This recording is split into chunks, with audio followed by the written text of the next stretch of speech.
네, 제 3파트에서는 이제 마지막 모델입니다. 만사 흉통론 모델이 어떻게 개발이 됐는지 그것과 요약을 말씀드리겠습니다. 제가 정년 퇴임한 후에 바로 그 국군 수도병원의 정신건강증진센터장으로 일을 하기 시작을 했습니다. 그래서 제가 국가로부터 받은 과제가 60만 장병들의 정신건강을 증진시킬 수 있는 기본 모델을 개발하라. 이런 과제를 받았습니다. 그래서 처음에는 제가 뭐 그렇게 복잡하게 생각을 안 했죠. 왜냐하면 제가 가지고 있던 기본 모델이 있었으니까요. 그 모델을 이제 집단에다 적용하면 되는 거 아니겠습니까? 그래서 이제 그런 생각으로 근무를 했습니다. 그래서 군 정신의학회도 창설을 하고 뭐 관련 학회하고 이제 서로 커뮤니케이션을 하는 거. 그리고 한 6년, 7개월 동안 제가 약 한 3만 명을 진료를 했더라고요. 그러면서 이제 제가 교수 동안에 한 일이 주로 수련 시스템 이런 거였으니까 수련 시스템을 체계화하고 강화하는 이런 노력을 했습니다. 그래가지고 이제 제가 가지고 간 모델은 통섭 모델이었죠. 통섭 모델이면은 모든 걸 제가 다 설명할 수 있다고 생각을 했으니까요. 근데 이제 가서 보니까 그렇지가 않아요. 가서 보니까 바이오 사이코 소시오 스피릿한 모델은 이건 구조를 나타내죠, 그죠? 구조를 나타내는데 저 모델이 효과적으로 기능을 하기 위해서는 어떻게 해야 될 것인가? 이런 거였어요. 그죠? 그러니까 기능을 제대로 하기 위한 것까지 추가가 돼야지 완전한 모델이 될 수 있겠다는 이런 생각을 갖고 겁니다.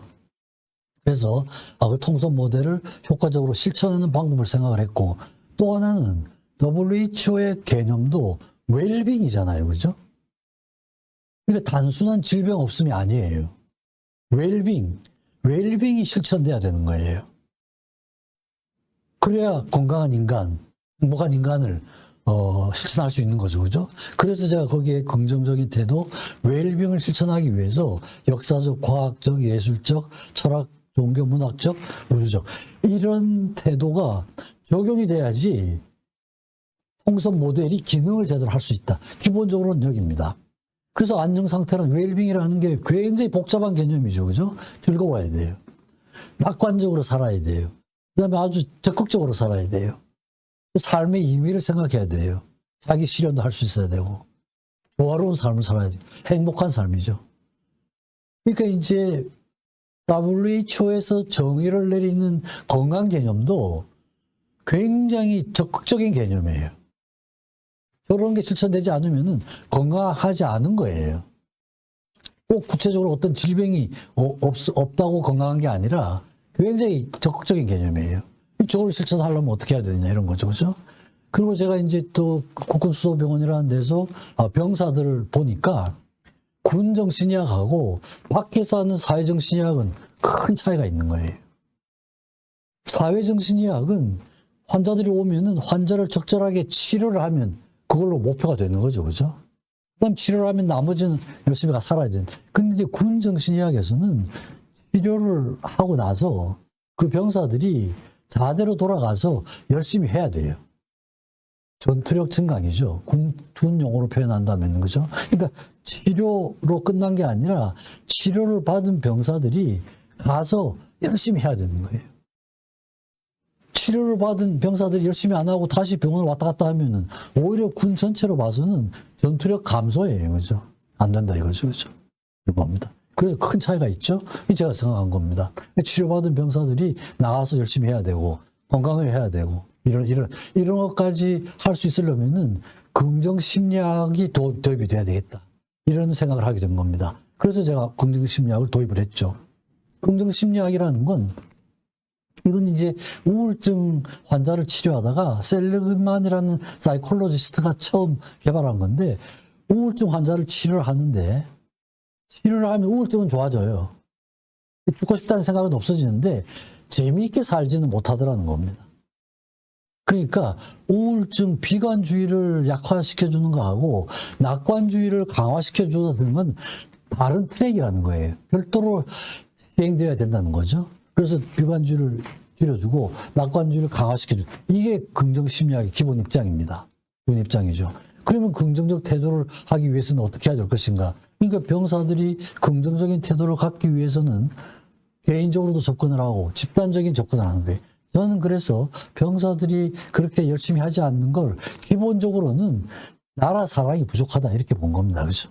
그래서 긍정적인 마인드를 각각하기 위해서는 나라 사랑하는 마음을 길러줘야 되겠다. 이런 생각을 가지고 제가 나라 사랑 인문학이란 강좌를 만들어서 전 직원들, 입원 환자들, 가족들, 모든 사람을 대상으로 해서 이런 인문학 강좌를 제가 수도병원에 있는 동안에 매달 한 번씩 12개월, 한 달도 안 쉬고 거의 50회 이상을 시행을 했습니다. 시행을 해가지고 국가에 대한 사랑이죠. 그죠? 병사들로 봐서는 국민에 대한 사랑. 그러면서 우리나라의 아주 긍정적인 면을 강조를 해가지고 자존심을 좀 증가시켜주자. 자긍심을 갖도록 해주자. 이런 목적이었습니다. 그래가지고 총론적으로는 이제 나와 수도병원이었죠. 그때는 공성에 대해서, 물에 대한 얘기, 건강이 뭐냐 이런 거에 대한 거, 행복에 대한 거, 뇌에 대한 거, 사랑에 대한 보편적 사상에 대한 이런 얘기들을 주제를 했고요. 우리나라의 긍정적인 모델들이죠. 김유신, 세종대왕, 정조, 충무공, 율곡 이런 분들. 과거의 역사적으로 우리나라의 긍정적인 모델들을, 영웅들을 모델로 해가지고 교훈을 삼는 거죠. 그죠? 그런 분들이 남긴 어떤 가치는 저게 시간적인 한계가 없죠. 그죠? 그래서 저런 모델을 가지고 우리가 모델을 담도록 해보자. 이런 내용들이었습니다. 우리 문화의 우수성.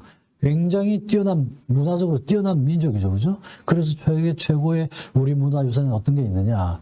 한글 같은 것도, 그죠? 이건 세계 언어 학자들이 한글은 더 이상 인간이 더 과학적인 글자는 만들 수 없다. 모든 언어 학자들이 동의를 하고 있는 겁니다. 문자 발달서의 기적에 대해서, 우리 민족의 특성에 대해서. 주로 이제 제가 긍정적인 면을 많이 강조를 한 거죠. 그죠? 예술 주제, 이건 보편성이잖아요. 그죠? 그래서 과거에 가장 뛰어난 업적을 남긴 사람들의 그런 발달 과정, 교훈은 뭐냐? 긍정적인 면이죠. 그죠? 특히 이제 BTS 가지고도 제가 얘기를 좀 했고요. 그 다음에 우리나라 작곡가. 지금 이제 BTS가 저렇게 하지만 클래식에서도 세계 최고 수준입니다. 특히 이제 진은숙이라는 저 작곡가는 모든 현대음악 작곡상을 다 휩쓸고 있는 사람이에요. 몇 년째.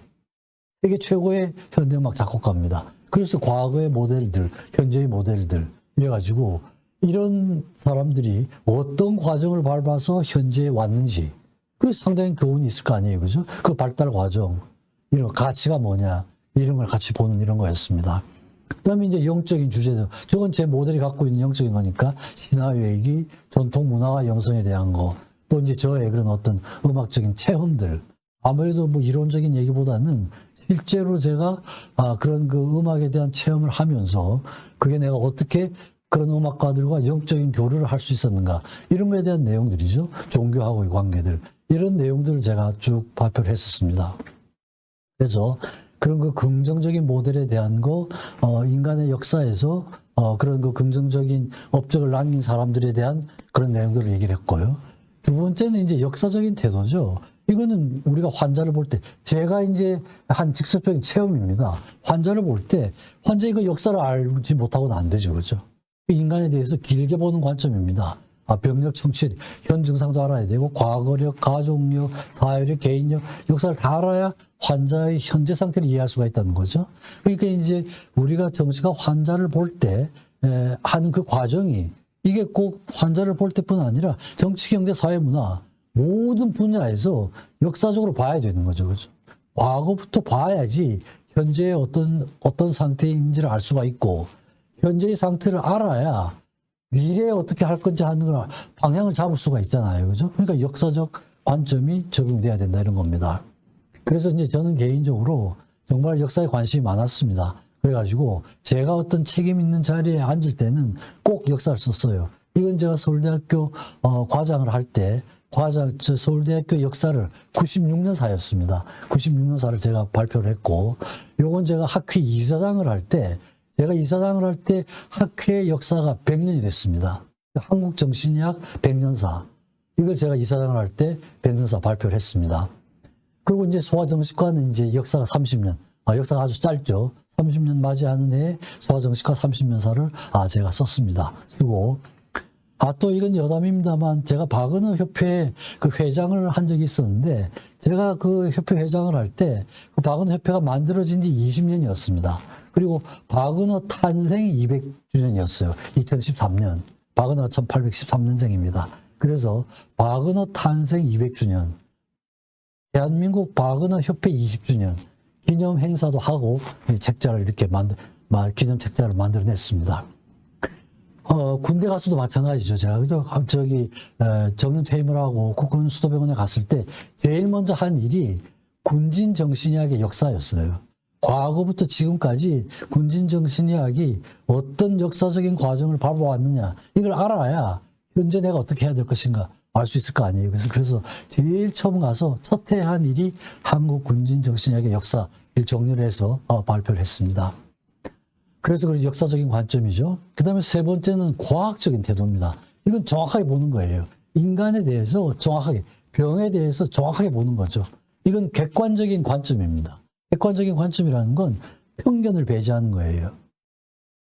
제가 이렇게 간단하게 쓰지만 이건 뭐 엄청 어려운 겁니다. 편견을 어떻게 완벽하게 배제할 수가 없죠. 그래서 연구의 과정이 가설을 세우고 자료 수집을 하고 평가를 하고 분석을 하고 토의를 하고 결론을 내리고 그 결론을 바탕으로 해서 앞으로 어떤 연구를 할 것인가. 이게 이제 기본 과정이에요. 근데 이 하나하나의 과정에서 얼마나 개인적인 편견이 효과적으로 배제됐느냐. 이것이 이 논문이 얼마나 잘 된 거냐, 안 된 거, 잘못된 것이냐. 그걸 평가하는 유일한 기준이에요.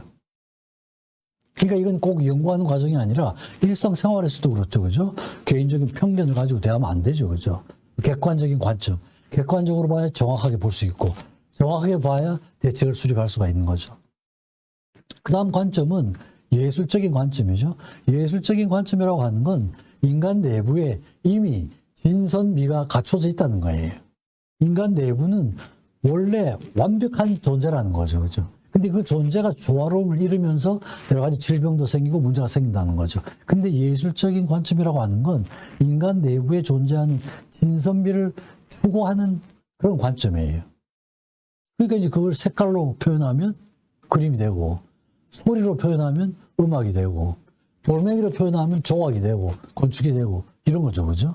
그러니까 기본적인 목적은 저겁니다. 그러니까 저 과정을 인간 전체의 관점으로 포함을 시켜야 된다는 거죠. 그래서 구체적으로 저는 이제 저런 관점에서 음악과 정신의학, 베토벤에 대한 삶, 베토벤과 정신의학을 통합을 함으로써 저 관점을 실제로 저희 연구 과정에서 실천을 한 겁니다. 제가 실천을 했기 때문에 자신 있게 이 모델에 집어넣는 거예요. 그 다음에 이제 종교, 철학, 문학, 윤리적인 관점인데 이건 인간을 깊이 내용을 제가 복잡하게 썼습니다만 저런 거에서 공통적인 거는 인간이 소중하다 이런 거예요. 생명이 소중하다 이런 겁니다. 저런 자세도 상당히 중요하죠. 아무리 객관적으로 보고 예술적으로 보고 역사적으로 봐도 기본적으로 인간이란 존재가 상당히 소중한 존재다. 인간뿐 아니죠. 그죠? 이 세상의 모든 존재가 다 그 나름대로의 의미가 있고 소중하다. 이런 관점으로 보는 게 종교적, 철학적, 윤리적 관점이죠. 그죠? 기본적인 관점이죠. 그래서 제가 그와 관련된 걸로는 절대의 의미와 성찰, 도덕과 생존, 종교와 정신의학, 신화와 정신의학 이런 것과 신화, 종교와 정신의학이 어떻게 관련이 되느냐 이런 관점으로 논문을 쓰고 이것도 제가 포함을 시킨 게 제가 실제로 저희 연구 과정에서 이러한 주제를 다뤘기 때문에 제가 이렇게 자신 있게 포함을 시키는 겁니다. 마지막으로는 우주적 태도죠. 흔히 저런 말을 많이 하죠. 그죠? 많은 수양을 거친 사람들이 마지막에 가서는 항상 인간은 우주적 존재다 이런 얘기를 합니다. 그 다음에 세포 속에 우주가 있다 이런 말도 하죠. 그죠? 또 불교 같은 데서는 티끌 속에 우주가 있다 이런 겁니다. 그죠? 그러니까 이 세상에 존재하는 모든 존재, 인간뿐 아니라 생물, 무생물, 티끌도 그 자체가 우주적 의미가 있다 이런 거죠. 그죠? 근데 이것도 가만 생각해 보면 상당히 과학적인 근거가 있는 것 같아요. 그 부분에 대해서는 제가 오늘 자세히 말씀 못 드리겠습니다만. 그래서 우주론이 굉장히 복잡해요. 어려워요. 그러니까 책들을 보면은 일반 대중을 상대로 한 책이라고 그러는데 그런 책도 읽어보면 엄청 어려워요. 근데 전체 제가 책을 몇 권을 보면서 요약해서 우주론의 발달사를 이렇게 요약을 했습니다. 기본적으로 시간 개념의 발달입니다. 시간 이름이 다 아는 것 같지만 엄청 복잡해요. 우주론 책을 보다가 시간 가면 탁 맥혀버려요. 공간 간단한 것 같지만 엄청 복잡합니다. 시공간의 관계에 대한 겁니다. 물질의 발견자, 소립자죠. 원자, 분자, 쿼크. 그 다음에 물질 상호 간에 작용하는 힘의 특성. 대개는 우주론을 전체적인 발달 과정으로 보면은 이 단계로 요약을 할 수 있을 것 같아요. 그래서 이제 이런 개념을 제가 제 모델에 포함을 시키고 싶다. 이런 거죠. 그죠? 그래서 동양에서도 보면 우주라는 단어가 처음 등장하는 책은 장자입니다. 장자라는 책에 지붕류라는 챕터가 있는데 거기에 내 불가능 우주, 내 부지요 태초라는 저 문장이 있는데 저기에 우주라는 단어가 처음 등장을 해요. 그래서 장자가 우는 공간으로 정의를 했고요. 천지사박. 주는 시간으로 정의를 했어요. 그 옛날에 우주에 한 발자국도 올라가 보지도 않고 방 안에 가만 앉아가지고 그런 깊은 성찰을 통했는데 아주 정확한 정의죠. 그죠? 무한한 시간과 무한한 공간. 이게 장자가 정의한 우주에 대한 개념이에요. 그래서 서양에서의 우주론의 발달사에서도 시간과 공간, 동양에서도 시간과 공간이에요. 그래서 시간과 공간의 개념을 제 모델에 포함을 시키면은 우주적인 모델이 될 수 있다. 이렇게 된 것이죠. 그렇죠? 그래서 이게 최종 모델입니다. 최종 모델로 만사 형통의 모델로 이름을 지었고, 구조로는 신체, 정신, 사회, 영적인 구조죠. 구조입니다. 요걸 제가 통선 모델로 이름을 지었습니다. 그 다음에 시간은 과거, 현재, 미래죠. 그죠? 공간은 나, 가족, 사회, 국가, 세계, 우주로 갑니다. 태도는 제가 말씀드렸던 긍정적, 역사적, 과학적, 예술적, 종교적 겁니다. 그러니까 넷, 셋, 여섯, 다섯이죠. 다 합하면은 360가지 요소들이 돼요. 인간을 이해를 할 때. 그러니까 인간에 대한 완벽한 이해를 하려고 그러면은 이 360가지 요소를 다 퍼펙트하게 이해를 해야 인간을 전체를 이해할 수 있다. 이론적이죠. 그죠? 이론적이지만 실천은 불가능한 겁니다. 사실은 불가능한 거죠. 그죠? 인 겁니다.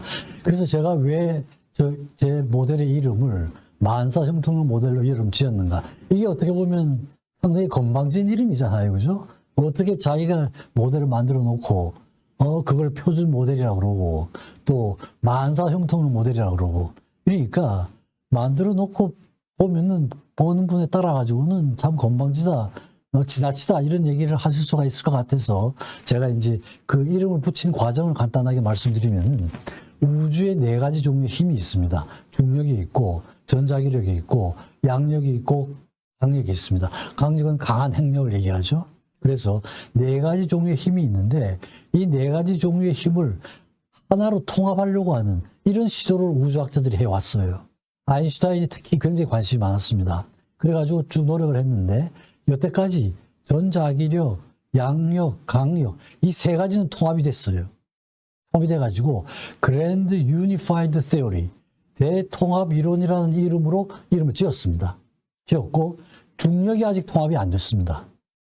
그래서 만약에 중력이 통합이 되면 전자기력, 양력, 강력, 중력이 통합되면 우주에 작용하는 4가지 힘이 모두 통합이 되고 이게 통합이 되면 이 모델 하나로 우주 전체를 설명하는 거예요. 굉장한 모델이죠. 그죠? 굉장한 모델이죠. 그래서 아직 통합은 안 됐는데 만약에 앞으로 통합이 되면 그 이론의 이름은 Theory of Everything, 만사 형통형 이론이다. 이렇게 이름을 미리 지어뒀어요. 우주론에서는. 그래서 제가 여기서 따와가지고 제가 만든 이 인간에 대한 모델은 제가 다 통합을 했다. 그래가지고 모델 오브 에브리싱. 그러니까 Theory of Everything에서 그걸 제가 사용을 해서 모델 오브 만사 형통형 모델로 이름을 지었고 제 모델은 인문학, 천문학, 자연과학, 사회과학 이 모든 학문들, 인간이 하고 있는 모든 학문들이 통합이 되어 있습니다. 다 되어 있죠. 제 모델에서는. 그러니까 제가 만사 형통형 모델로 이름 지어도 지나치지 않다. 이런 생각이 들어서 만사 형통형 모델로 이렇게 이름을 지었습니다. 그래서 제가 발표를 했습니다. 수도병원 건강증진센터의 모델 만사 형통형 모델이니까 사실은 특정 기관 이름을 할 필요가 없죠. 그 기관에서만 적용되는 게 아니라 모든 집단에 다 적용될 수 있는 모델이니까요. 근데 이제 제가 저걸 꼭 붙인 이유는 내가 저 그 병원에서 근무를 하면서 완성이 된 모델이다. 이걸 제가 좀 세상에 알리기 위해서 국군수도병원 정신건강증진센터의 만사형통 모델로 이렇게 이제 이름을 붙여가지고 제가 공식적으로 발표를 했습니다. 저희 학회지에 발표를 했습니다. 그래서 전체를 요약해서 말씀드리면은 저희 모델은 360가지 모델이에요. 그러니까 이건 뭐 엄청 복잡한 거죠. 그러니까 하나하나를 따지면은 제대로 다 저희 이해할 수 있는 게 없거든요. 그렇지만 모델은 있어야 된다는 겁니다. 이래서 이 360가지 요소가 다 이해가 돼야 인간을 전체로 할 수 있다는 거죠. 그러니까 완벽한 인간 전체 이해라는 건 오로지 이 모델 이론적으로만 가능하지 실제적으로는 불가능한 거예요. 불가능하지만 시도를 안 할 수는 없죠. 그죠? 그래서 긍정적, 역사적, 과학적, 예술적 태도, 이거 제가 괄호해서 기림이라고 한 건 인간을 전체를 기계로 보면은 구조죠. 그죠? 그 다음 그 구조가 제대로 돌아가려고 그러면 기림이 있어야 되잖아요. 그러니까 그걸 구조가 돌아가기 위해서는 제가 이제 긍정적, 역사적, 과학적, 예술적 태도, 이 기름에 해당하는 겁니다. 그게 이제 적용이 돼야지 시간적, 공간적으로 한계를 뛰어넘는 가치를 창출할 수 있고 또 인간 전체를 이해를 할 때 시간적, 공간적인 면도 함께 포함을 시켜야 된다. 이런 거고 인문학, 천문학, 사회과학, 자연과학 이런 모든 게 통합된 모델로서 제가 이제 만사형통 모델로 이렇게 이름을 지었습니다. 그래서 결과적으로 보면은 제가 일생 동안 해온 과정을 하나의 모델로 정리를 했지만 구체적으로 들어가 보면은 정말 이해할 수 있는 건 완벽하게 할 수 있는 건 하나도 없다는 것이죠. 그렇죠? 그래서 결국 이 모든 과정이 결국은 인간은 불가사의한 존재다.